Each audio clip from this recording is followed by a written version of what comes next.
Good morning students, कैसे हैं आप सब। लास्ट वीडियो में हमने बात की थी सेल्स मैनेजमेंट के इंट्रोडक्शन की और उसके फीचर्स ऑब्जेक्टिव्स की। आज हम बात करेंगे कुछ और टॉपिक्स की। जैसे सबसे पहले हमारा आ रहा है topic functions of sales management. हालांकि स्टार्टिंग में हमने ये बोला था कि सेल्स मैनेजमेंट का मेन फोकस टारगेट जो है उसका वो सेल पर है, लेकिन उसके अलावा भी कुछ फंक्शंस और ऐड किए गए हैं। जैसे we can divide the functions of sales management into 3 parts. सबसे पहले है पॉलिसी फॉर्मुलेशन, जिसमें हम पॉलिसीज़ बनाते हैं। दूसरा है मैनेजमेंट ऑफ सेल्स फोर्स, जो लोग काम करते हैं हमारे लिए सेल के लिए, उनके ऊपर हम उनका मैनेजमेंट करते हैं। और तीसरा कुछ और फंक्शंस, तो हम एक एक करके सबको डिफ़ाइन करने वाले हैं। जैसे सबसे पहला हमारा क्या फंक्शन था, पॉलिसी फॉर्मुलेशन। अभी पॉलिसी फॉर्मुलेशन के लिए क्या करना है, देखिए कोई भी काम करना होता है उसके लिए हमें प्रॉपर प्लानिंग की ज़रूरत है। प्लानिंग के अकॉर्डिंग के अंदर ही आता है पॉलिसी बनाना, पॉलिसी फॉर्मुलेशन करना, ठीक है। तो अब हमारी पॉलिसी के अंदर क्या क्या आएगा, जैसे हम अपना टारगेट सेट करेंगे कि हमारा जो है सेल का टारगेट क्या है एरिया वाइज, ठीक है। पर्टिकुलर पर्सन के अकॉर्डिंगली, जो हमारे डीलर्स हैं, हमारे जो जो डिस्ट्रीब्यूटर्स हैं, उनके अकॉर्डिंगली हम देखेंगे कि हमने कितना टारगेट किस मार्केट के पार्ट के लिए डिफ़ाइन किया है। तो सबसे पहले हम देखेंगे कि हमारे टारगेट्स क्या हैं। मेन टारगेट तो हमारा सेल करना है, सेल को बढ़ाना है, लेकिन उसके लिए हम छोटे छोटे और ऑब्जेक्टिव्स टारगेट्स जो है डिसाइड करते हैं। जैसे कस्टमर की सेटिस्फेक्शन बढ़ाना, this is also a part of our main target, right. Selling expenses पर कंट्रोल करना। आपकी सेल तो बहुत है, राइट, लेकिन आपका प्रॉफिट्स उतने नहीं आ रहे हैं। इसका मतलब क्या है, डिमांड तो है बट प्रॉफिट्स उतनी प्रोपोर्शनली बढ़ नहीं रहे हैं जितना बढ़ने चाहिए। जितनी सेल बढ़ रही है उतने प्रॉफिट्स क्यों नहीं बढ़ रहे हैं। तो ऑब्वियसली कहीं ना कहीं आपके पार्ट पर गलती हो रही है, आपके एक्सपेंसेस ज़्यादा हैं, आपकी वेस्टेज ज़्यादा है। तो उन चीज़ों पे कंट्रोल करना भी आपका टारगेट हो सकता है ना। सिमिलरली हमारे जो दूसरे लोग हैं, जो दूसरे पक्षकार हैं, जो दूसरी पार्टीज़ हैं जिनके थ्रू हम सेल करते हैं, उनके साथ हमारा रिश्ता कैसा है। ऑब्वियसली जब तक आपका रिलेशनशिप अच्छा हेल्दी नहीं होगा तब तक मार्केट में यही लोग तो हैं जो आपको मार्केट में आगे तक लेकर जाएंगे, ठीक है। दूसरा जो हमारा पॉलिसी फॉर्मुलेशन में पॉइंट आता है, that is determining the size of sales force. अब हमें ये देखना है कि हमें एक पर्टिकुलर एरिया हमने सेलेक्ट किया, इतने एरिया के लिए हमें कितने लोगों की ज़रूरत है। उन लोगों की रिक्रूटमेंट, सिलेक्शन, ट्रेनिंग, मोटिवेशन, ये सब काम जो है हम इसके अंतर्गत करते हैं। फिर तीसरा आता है कि हमारे ऑर्गेनाइजेशन का स्ट्रक्चर क्या होगा। जिस तरीके से हमारे मोटिव्स हैं, टारगेट्स हैं, और जिस तरीके से हमारा जो है एक तरीके से मतलब ये लगा लो कि हालांकि ऑर्गेनाइजेशन के कई टाइप्स होते हैं, line organisation, line and staff है, फंक्शनल है। तो हमें कौन सा ऑर्गेनाइजेशन का स्ट्रक्चर सूट करेगा, ये डिपेंड करता है हमारी ज़रूरत क्या है, हमारी रिक्वायरमेंट क्या है। तो जो सेल्स मैनेजमेंट है वो रिक्वायरमेंट के अकॉर्डिंगली डिसाइड करता है कि ऑर्गेनाइजेशन का स्ट्रक्चर क्या होना चाहिए। फिर आ रहा है फ्रेमिंग सेल्स बजट। आपको ऑब्वियसली बजट तो बहुत इंपॉर्टेंट चीज़ है, फाइनेंस का मामला है। बजट बनाए बगैर तो आप एक कदम भी आगे नहीं बढ़ सकते, ठीक है। तो आपको ये देखना है किस एरिया में कितनी तरह की एक्टिविटीज़ होनी है और उसके लिए हमें कितना हमारा टारगेट है और वहाँ पर हमारा क्या खर्च होने वाला है, क्या उम्मीद है आपको कस्टमर से। तो उसके अकॉर्डिंगली हम एक बजट बनाएंगे। Fixing sale quota. Sale quota का मतलब भी यही है कि जो भी हमारे मैनेजर्स हैं या जो एक मैनेजर है वो ये देखेंगे कि हमारी कैपेबिलिटीज़ क्या है, मार्केट में कंपटीशन कैसा है, अभी इस समय इकोनॉमिक कंडीशन कैसी चल रही हैं, बिज़नेस में फ्लक्चुएशन है या नहीं है, बिज़नेस साइकिल्स कहाँ पहुँची हैं। और इसके अलावा जो भी हमारे इंटरनल और एक्सटर्नल फैक्टर्स होते हैं उन सबको मद्देनज़र रखते हुए हम अपना सेल कोटा डिसाइड करेंगे, ठीक है। मार्केट एरिया, पूरी मार्केट को तो आप एक बार में तो नहीं कैप्चर कर सकते, उसके लिए थोड़ा थोड़ा आपको प्रयास करना पड़ेगा, कोशिश करनी पड़ेगी। तो you will have to divide the whole market into various areas, ताकि आप पर्टिकुलर एरियाज़ पर फोकस कर पाओ और अपनी सारा सेल्स फोर्स उस पर एक बार लगा सको। जब एक बार एक एरिया के कस्टमर्स आपके कन्विंस हो जाते हैं, आपके साथ जुड़ जाते हैं, तो धीरे धीरे आप दूसरे एरियाज़ में भी एंटर कर सकते हो। तो ये तो हो गया हमारा पॉलिसी फॉर्मुलेशन का सीन, ठीक है। अब बात आ रही है दूसरे फंक्शन की, that is management of sales force. अब वो लोग जिनके दम पर आप ये काम करने वाले हो उन्हें क्या बोलेंगे? Sales force, selling persons, right. जो लोग सेल के टारगेट को अचीव करने में मेन रोल प्ले करते हैं, ठीक है। तो उसके लिए सबसे पहले हम रिक्रूटमेंट की बात करें, हम देखेंगे कि हमारे पास ऑलरेडी कितनी सेल्स फोर्स है और हमें और कितने लोगों की ज़रूरत है। तो उसके लिए एक रिक्रूटमेंट प्रोसेस स्टार्ट होगा। कुछ लोग हमारे पास मान लीजिए किसी दूसरी ब्रांच में हैं, एक्स्ट्रा हैं, वहाँ ज़्यादा काम नहीं है तो आप उनको ट्रांसफ़र कर सकते हो। कुछ नए लोगों की भी आप ज़रूरत है तो आप उनके लिए बात कर सकते हो, उनके लिए इंटरव्यूज़ वगैरह हैं या एम्प्लॉयमेंट एक्सचेंजेस हैं, या आजकल तो जैसे आप ऑनलाइन उसमें देख सकते हैं naukri.com है, इस तरीके की चीज़ें हैं जहाँ से आप अपनी पसंद के स्किल्ड पर्सनस को इनवाइट कर सकते हो। अब उनको सेलेक्ट करने का तरीका यही है कि कहीं पे इंटरव्यूज़ होते हैं, कहीं पे फ़िज़िकल फ़िटनेस देखी जाती है, कहीं आपकी कम्युनिकेशन स्किल देखा जाता है, कई बार बहुत सारी चीज़ों को कंसीडर किया जाता है और उसके बाद उनमें से कुछ लोगों का सिलेक्शन होता है। सिलेक्शन के बाद उनको आज के हमारे ऑर्गेनाइजेशन के साथ कैसे कोऑपरेट करना है, कैसे कोऑर्डिनेट करना है, और लेटेस्ट टेक्निक्स के बारे में वो फेमिलियर हैं या नहीं है, इसके लिए हम उनकी ट्रेनिंग का भी प्रोविज़न करते हैं कई बार। फिर हम उनको उनकी इंटरेस्ट, उनके एक्सपीरियंस के अकॉर्डिंगली काम देंगे। काम हमेशा राइट पर्सन को राइट जॉब दिया जाना चाहिए, बिल्कुल बहुत इंपॉर्टेंट चीज़ है। जब तक आप एक पर्सन के इंटरेस्ट के हिसाब से और उसकी कैपेबिलिटीज़ के हिसाब से उसको काम नहीं देते, तब तक उसकी काम में वो एफिशिएंसी नहीं आ पाएगी जो आनी चाहिए। इसलिए हमें इस बात का ध्यान रखना है। Next is equipping sales force. अभी सेल्स फोर्स यानी जो पर्सन जो है अब मार्केटिंग एरिया में जा रहा है तो उसको आप बहुत सारे साधन उपलब्ध करवाओगे ना, अपने ऑर्गेनाइजेशन से रिलेटेड मटेरियल उपलब्ध आप अवेलेबल कराओगे।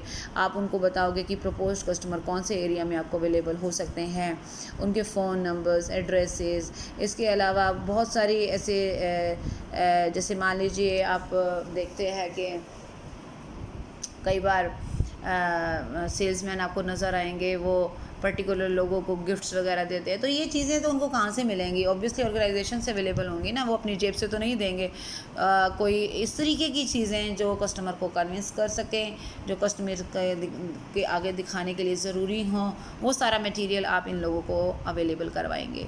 उनके रूट्स डिसाइड करना, आपको किस रूट पर जाना है, कितने लोगों को मिलना है, ये बहुत इंपॉर्टेंट चीज़ है। इससे क्या होगा? वेस्टेज कम होगी और उनका टाइम ख़राब नहीं होगा। तो you will have to make the travel plan for your work force. और एक दिन में आपको कितने कस्टमर से मिलना है, कितने लोगों से मिलना है, किस किस एरिया में आपको जाना है, कितना टाइम लगाना है, वो सारी चीज़ें भी इम्पॉर्टेंट हैं, वो भी डिसाइड करेंगे। उसके बाद उनको ऑब्वियसली डायरेक्शन उनको बताना तो ज़रूरी है कि आपको किस तरीके से काम करना है। बहुत सारे लोग नए होते हैं, उनको कुछ चीज़ों की आइडियाज़ नहीं होते, तो you will have to direct them, ताकि वो आपकी पॉलिसीज़ के हिसाब से आपके एक तरीके से रूल्स के हिसाब से जो है अपने काम को अंजाम दे सकें। अब उनके रेम्यूनरेशन की बात आती है तो ऑब्वियसली कोई भी पर्सन चैरिटी के लिए तो काम नहीं कर रहा है, ही और शी वांट्स हैंडसम सैलरी। तो उसके लिए ज़रूरी है कि हम उनकी कैपेबिलिटीज़ के हिसाब से उनको सही सैलरी, रेम्यूनरेशन, बोनस, कमीशन वगैरह का प्रोविज़न करें। और एक मोटिवेशन का भी सीन रहेगा कि टाइमली उनको पेमेंट मिल जाए, टाइम टू टाइम उनका उनका जो सैलरी है वो इंक्रीज़ हो, ताकि वो हमारी संस्था के साथ जुड़े रहें। ये बहुत इंपॉर्टेंट चीज़ है, ठीक है। तो एक इनडायरेक्टली ये मोटिवेशन का भी एक तरीका है कि मोटिवेशन में आप फाइनेंशियल, नॉन फाइनेंशियल दोनों तरह के मेजर्स को अडॉप्ट करते हो, राइट। तो अच्छी सैलरी, अच्छा remuneration, time to time bonus देना, एक्स्ट्रा कमीशन देना, these are the parts of our indirect motivation. Next is आप उसको, हाँ ये भी मोटिवेशन की बात है। इसमें भी मोटिवेशन हम इसलिए कह रहे थे क्योंकि अगर आपको एक हैंडसम सैलरी नहीं मिल रही है और आपको लग रहा है बहुत अच्छा काम कर रहे हो, देन आपका माइंड जो है वहाँ पे डिस्टर्ब रहेगा। और कभी भी अगर आपको किसी और ऑर्गेनाइजेशन से ऑफ़र आता है अच्छी सैलरी का, तो आप एकदम स्विच कर जाओगे। तो ये बहुत इंपॉर्टेंट चीज़ है कि हमारा स्किल्ड पर्सन हमारे को छोड़कर अगर किसी और संस्था में जा रहा है, तो ये हमारे लिए सोचने वाली बात है कि ऐसा क्यों हो रहा है, राइट।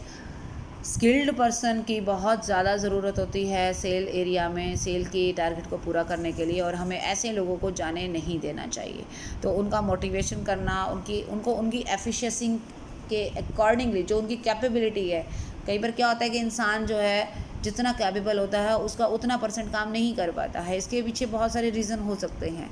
तो इन रीज़न्स को फाइंड आउट करके उनको मोटिवेट करना, उनको अब मोटिवेट तो आप कई तरीके से कर सकते हो ना, उसमें फाइनेंशियल मेजर्स भी हैं, आप उनकी प्रेस कर सकते हो, आप उनको सर्टिफिकेट दे सकते हो, राइट।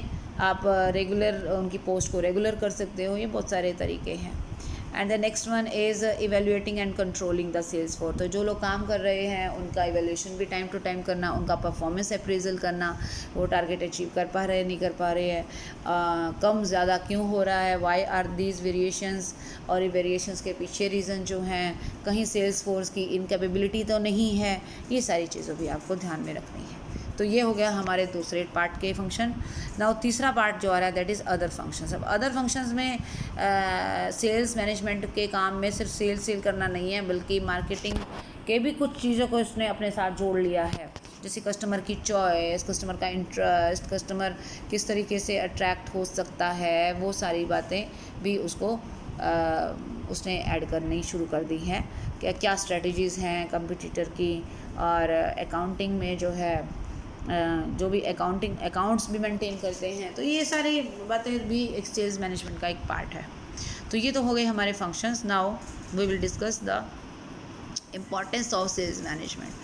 क्यों कर रहे हैं हम, क्या ज़रूरत है? डेफिनेटली बहुत बड़ी ज़रूरत है। सेल तो हमारा मेन टारगेट है, तो ऑब्वियसली इससे रिलेटेड जितनी भी एक्टिविटीज़ हैं उनको परफॉर्म करने के लिए हमें इसकी ज़रूरत है। तो हम देखते हैं कि कहाँ कहाँ पे ये अपने झंडे गाड़ रहा है। तो सबसे पहले अगर हम बात करें तो ये हेल्प करता है हमारे ऑर्गेनाइजेशन के ब्रॉड ऑब्जेक्टिव्स को पूरा करने के लिए, और ब्रॉड ऑब्जेक्टिव में आता है ऑर्गेनाइजेशन की डेवलपमेंट, उसकी ग्रोथ, और उससे वो कैसे पूरी होती है, हमारे प्रॉफिट्स इंक्रीज़ होने से, और वो कैसे पूरे होते हैं, हमारी सेल के बढ़ने से। तो ये देख लीजिए, एक के बाद एक जो है चीज़ें जो है उसी से कनेक्टेड हो रही हैं। दूसरी बात आ रही है, जो भी हमारी सेल्स फोर्स हैं उसके ऊपर पूरा होल्ड, उसकी रिक्रूटमेंट से लेकर उसकी रिमूवल तक की जो भी एक्टिविटीज़ हैं वो सब सेल्स मैनेजमेंट में इंक्लूड करते हैं। फिर है इम्पॉर्टेंस फॉर टॉप मैनेजमेंट। अब टॉप मैनेजमेंट ऐसा है जो कस्टमर के साथ डायरेक्टली नहीं जुड़ा हुआ।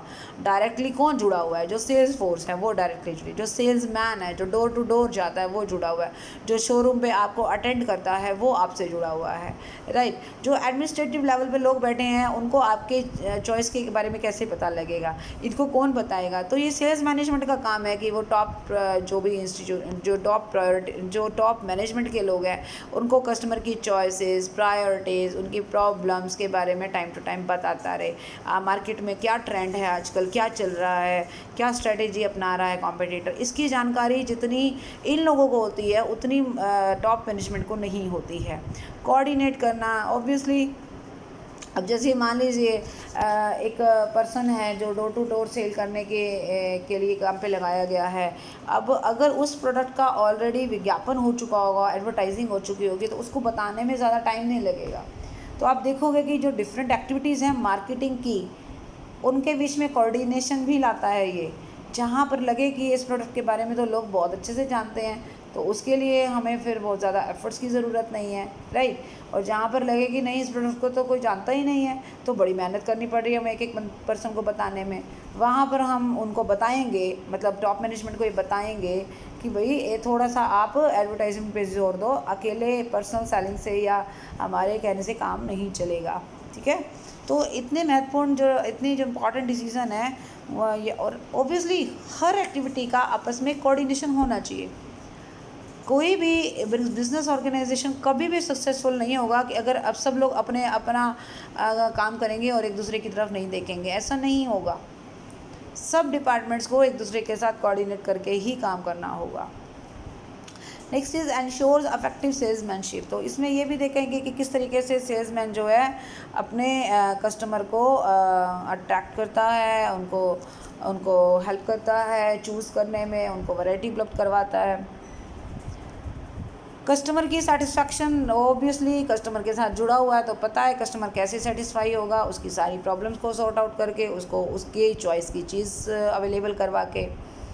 Next is for competition. Competition को कैसे फेस करना है? कंपटीशन के में रहोगे तो कंपटीशन का पता लगेगा कि कॉम्पिटिटर क्या अपना रहा है, किस तरीके से एडवर्टीज़मेंट कर रहा है, किस तरीके से उनके काम करने वाले लोग कस्टमर को अट्रैक्ट कर रहे हैं। वो चीज़ें आपके भी नॉलेज में आएंगी तो आप उसको फेस करने के लिए रेडी रहेंगे।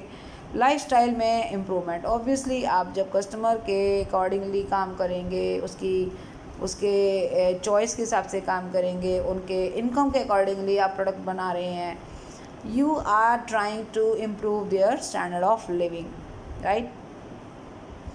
जब इस बिज़नेस में आपको बेनिफिट होगा तो ज़्यादा से ज़्यादा लोगों को काम मिलेगा, एम्प्लॉयमेंट जनरेट होगा, लोगों की जेब में पैसा आएगा। ऑब्वियसली धीरे धीरे आपका भी बेनिफिट हो रहा है और आम आदमी का भी बेनिफिट हो रहा है, तो कस्टमर का तो है ही। नेक्स्ट इज़ फॉरेन जो भी ट्रेड है उसमें इम्प्रूवमेंट। जब आप एक लोकल लेवल पर जब सक्सेसफुल होते हो तो धीरे धीरे आप अपना एरिया बढ़ाते हो। लोकल से आप फिर जैसे मान लीजिए स्टेट के कुछ पार्ट्स में, फिर इंटर स्टेट एंड देन फिर इंपोर्ट एक्सपोर्ट पर जाते हैं हम लोग। तो जब भी इस तरह के बिज़नेस की बात आती है तो यहाँ तक ऑब्वियसली हम एक ही झटके में नहीं पहुँच सकते, उसके लिए बहुत पेशेंस की और बहुत एफर्ट्स की ज़रूरत है। और एक बार अगर हम इस लेवल पे पहुँच गए तो समझ लीजिए कि डेफिनेटली आपका ऑर्गेनाइजेशन एक बहुत ही अच्छे मुकाम पर है। रोज़गार के मैंने आपको बता ही दिया है। स्किल फॉर्मेशन है, तो जो भी सेल्स फोर्स हमारे यहाँ काम करती है, हमारा कोशिश यही रहती है कि हम उनको टाइम टू टाइम अपडेट करते रहें, ट्रेन करते रहें, सुपरवाइज़ करते हैं, उनको मोटिवेट करते हैं, कंट्रोल करते हैं हम अपने सेलिंग एक्सपेंसेस। जैसे मैंने बता दिया था, मान लीजिए सेल तो बढ़ रही है बट आपके प्रॉफिट्स नहीं बढ़ रहे हैं, इट मीन्स कि there is something wrong. You will have to check your wastage, your expenses जो नहीं होने चाहिए या उतने प्रोपोर्शन में नहीं होने चाहिए। गुडविल इम्प्रूव करना, ऑब्वियसली जब कोई भी ब्रांड पॉपुलर हो जाता है, उसकी डिमांड बढ़ जाती है तो मार्केट में उसका ही नाम होता है। जब नाम होगा तो ऑब्वियसली वो गुडविल नहीं होगी आपकी। एंड नेशनल इनकम, जिस नेशन में बिज़नेस बहुत अच्छे से डेवलप होंगे तो obviously per capita income and national income भी इम्प्रूव होगा। ये सारे हैं हमारे ऑब्जेक्टिव्स किसके, सेल्स मैनेजमेंट के। तो आज हमने बात की फंक्शंस की और इसके इम्पॉर्टेंस की बात की, ठीक है। सो आज इस वीडियो में इतना ही। नेक्स्ट वीडियो में हम बाकी का पोर्शन डिस्कस करेंगे। Thank you so much, bye bye, take care.